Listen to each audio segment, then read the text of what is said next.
ആയിഷ റളിയല്ലാഹു അൻഹയിൽ നിന്നും ബുഖാരി മുസ്ലിം ഏകോപിച്ചു റിപ്പോർട്ട് ചെയ്ത ഒരു ഹദീസിൽ ഇങ്ങനെ കാണാം, മുഹമ്മദ് മുസ്തഫ സല്ലല്ലാഹു അലൈഹി വസല്ലമ വഫാത്താകുന്നതുവരെ അവിടുത്തെ കുടുംബം 2 ദിവസം തുടർച്ചയായി ബാർലിയുടെ റൊട്ടി വയറുനിറയെ കഴിച്ചിട്ടുണ്ടായിരുന്നില്ല. ഒരു നേരം ആഹാരം ലഭിക്കാത്ത അവസ്ഥയാണ് വിശപ്പ്. അത് നമ്മിൽ പലർക്കും പരിചയമുണ്ടാകും. എന്നാൽ പല നേരം ആഹാരം ലഭിക്കാത്ത അവസ്ഥയാണ് പട്ടിണി. അത് നമ്മിൽ പലർക്കും പരിചയമില്ല. ദിവസങ്ങളോളം ആഹാരം ലഭിക്കാതെ പട്ടിണിയിലായ അനേകം പേർ അള്ളാഹുവിന്റെ റസൂൽ സല്ലല്ലാഹു അലൈഹി വസല്ലമയുടെ അനുചരന്മാരിൽ ഉണ്ടായിരുന്നു.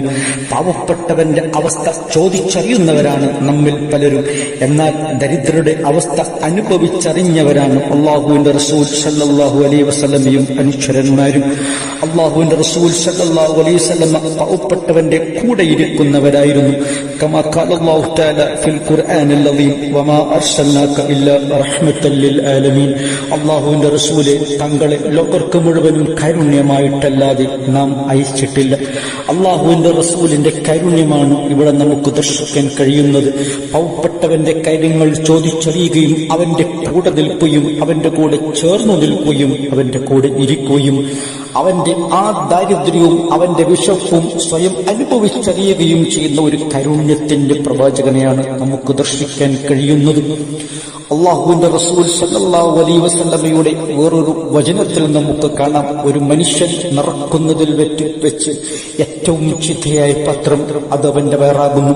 നിർബന്ധമാണെങ്കിൽ 1/3 അവന് ആഹരിക്കാൻ നോക്കൂ. നിങ്ങൾ അള്ളാഹുവിന്റെ റസൂൽ സല്ലല്ലാഹു അലൈഹി വസല്ലമയുടെ ചര്യയിലും ഖുർആനിലും ഒരിക്കലും വയറു നിറച്ച് ആഹാരം കഴിക്കുന്നതിന് പ്രോത്സാഹിപ്പിച്ചിട്ടില്ല.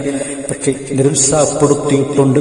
ഇത് മനുഷ്യനെ ഈ വയറു നിറച്ച് ആഹാരം കഴിക്കുന്നത് മനുഷ്യന്റെ ബുദ്ധിശക്തിക്കും ഓർമ്മശക്തിക്കും കുറവ് വരുത്താനും അലസതയും അതുപോലെയുള്ള മന്ദഗതിയും അവന്റെ ജീവിതത്തിന്റെ കൂടപ്പിറപ്പായി മാറും.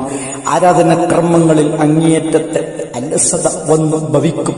അതിനാൽ നാം മിതാഹാരം ശീലിക്കേണ്ടതാണ്. അതാണ് ആരോഗ്യത്തിന് നല്ലത്, ഉന്മേഷത്തിനും മനസ്സമാധാനത്തിനും നല്ലത്. അത് തന്നെയാണ് ലോക വിജയത്തിനും അത് തന്നെയാണ് ഉത്തമം. അത് നാം ശീലിക്കേണ്ടതും നമ്മുടെ ജീവിതത്തിൽ പകർത്തേണ്ടതും അത്യാവശ്യമാകുന്നു.